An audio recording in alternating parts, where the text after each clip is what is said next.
कृष्णा। मैं astrologer doctor Jaya Mishra आप सभी का स्वागत करती हूँ। आज हम मकर राशि के साढ़े साथी के बारे में बात करेंगे। मकर राशि की साढ़े साथी जनवरी 2017 से स्टार्ट हुई, जो कि मई 2025 तक चलेगी। मकर राशि के साढ़े साथी अगर हम देखें तो 6 महीने करीब एक्सटेंड हो गई। मतलब एक्सटेंड का मतलब ये हुआ कि 7.5 साल की अगर हम साढ़े साथी मानते हैं तो लगभग 8 साल ये हो गया। क्यों? क्योंकि शनि का रेट्रोग्रेड बीच में होना हुआ था। 2023 में ग्रहों का बहुत परिवर्तन हुआ अगर देखा जाए तो।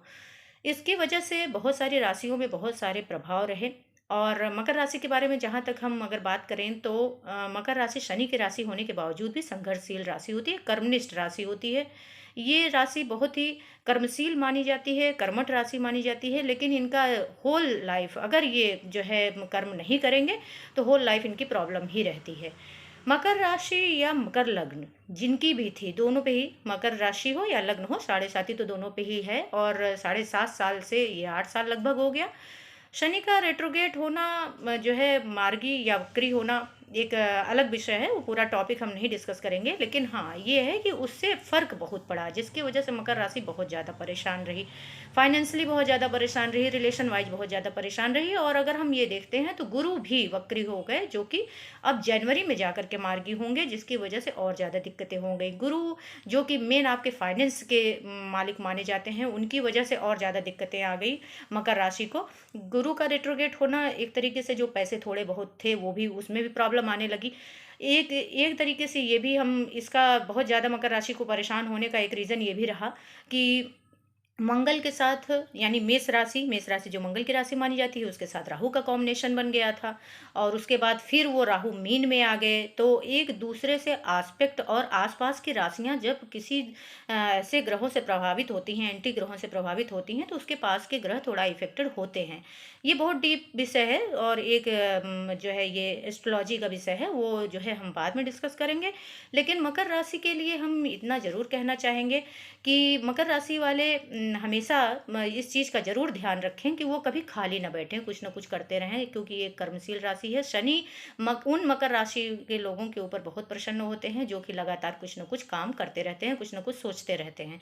अब यहाँ पर हम अगर देखते हैं तो मकर राशि में के हिसाब से तीसरे भाव में राहु भी बैठे हुए हैं। राहु तो बहुत अच्छी मतलब प्लेसमेंट है, अगर तीसरे भाव का राहु तो बहुत अच्छा माना जाता है देखा जाए तो। लेकिन यहाँ पर एक चीज़ मैं ज़रूर कहना चाहूँगी कि राहु जो है वो लेटेस्ट चीज़ों, लेटेस्ट टेक्नोलॉजी का जो है को फॉलो करते हैं। अगर आप आज के हिसाब से अपनी दिनचर्या या अपने वर्क को आप लेके चलते हैं, जैसे मान लीजिए आजकल सोशल मीडिया का बहुत ज़माना है, आजकल कंप्यूटराइज सारे ज़माने चल रहे हैं, सोशलाइज आप करें, तो उस तरीके से अगर आप इन सब चीज़ों को लेकर के चलते हैं, थोड़ा फाइनेंस आपका ईजी हो जाएगा। हालांकि साढ़े साथी का लास्ट फेज चल रहा है, ये मिडिल फेज से तो बहुत ही बेटर है।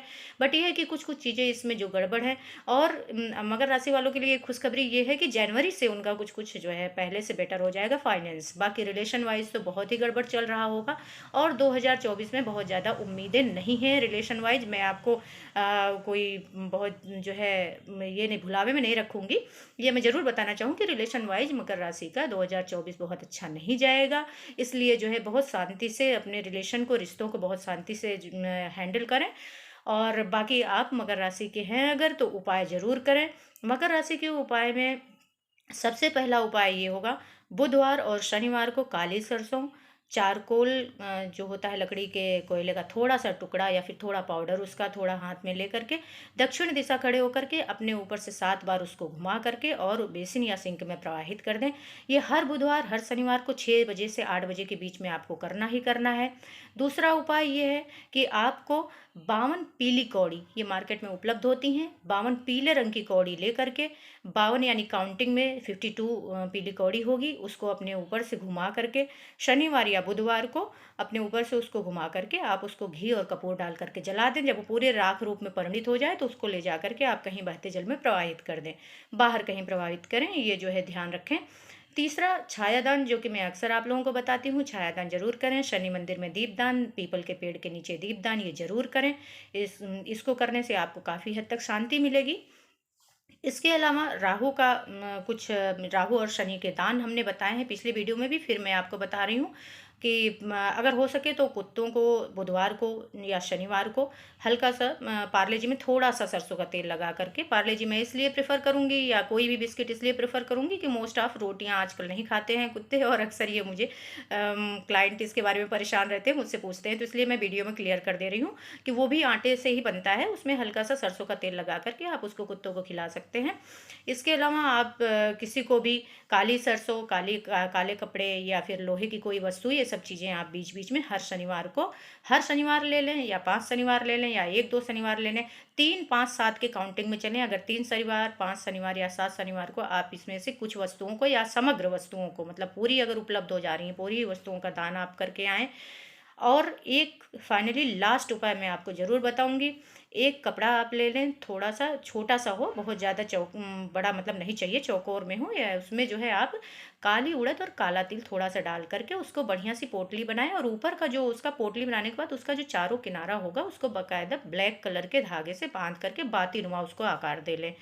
सरसों का तेल उसमें अपना फेस देख लें सरसों के तेल में, और एक बड़े दीपक में उसको रख करके और उसमें सरसों का तेल जो आपने फेस उसमें देखा है पूरी तरह उसको भर दें, फिल कर दें उस सरसों के तेल से, और उसको ले जा कर के ये दीपक जो आपने बना रखा है इसको ले जाकर शनि प्रतिमा के सामने या पीपल के पेड़ के नीचे शनिवार को जला दें। ये आपको 3 शनिवार या 7 शनिवार जरूर करने हैं, अपने सुविधा के अनुसार आप उसमें से काउंटिंग ले सकते हैं जैसे भी हो, और हो सके तो इसमें एक कोई लोहे का टुकड़ा भी आप डाल सकते हैं। और एक उपाय, आप किसी भी मतलब लग्न से अगर के हैं तो चलेगा, या फिर कुंभ लग्न के हैं, ऐसे हमने लास्ट टाइम भी आपको हमने बताया था कि अगर लग्न और राशि दोनों पे 7.5 चल रही है या ढैया चल रही है तो दिक्कत आती है, अगर एक साथ दोनों पीड़ित हैं तो। इसमें आपको ये करना है कि शुक्रवार को आप एक लोहे का छल्ला लें, उसको सरसों के तेल में शाम को डिप करके रख दें। शुक्रवार को ही खरीदना है, शनिवार को नहीं लेंगे आप लोहा।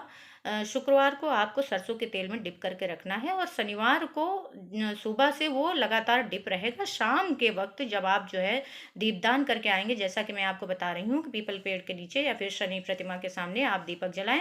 वहां से लौट के आने के बाद चाहे तो आप उसको लेके भी जा सकते हैं, शनि प्रतिमा को छुआ करके भी आप पहन सकते हैं, लेकिन अगर मान लीजिए कि उसमें एक पॉजिटिव नेगेटिव एनर्जी का ट्रांसफर मूर्ति का हो जाता है, लेकिन नहीं हो पा रहा है ऐसा कुछ, तो पीपल के पेड़ के नीचे अगर आप दीपक जला करके उस जब आप एक पॉजिटिविटी में लौट करके आते हैं पूजा करके दीपक जला करके, तो फिर उसको आप सरसों के तेल से निकाल करके उसको अच्छे से पोंछ करके, और आप अपने दाहिने हाथ की मध्यमा में, चाहे आप फीमेल हो या मेल हो, इससे कोई फर्क नहीं पड़ता। कुछ लोग पूछते हैं कि बाएं हाथ लड़कियों के लिए बाएं हाथ बताया गया, ऐसा नहीं है।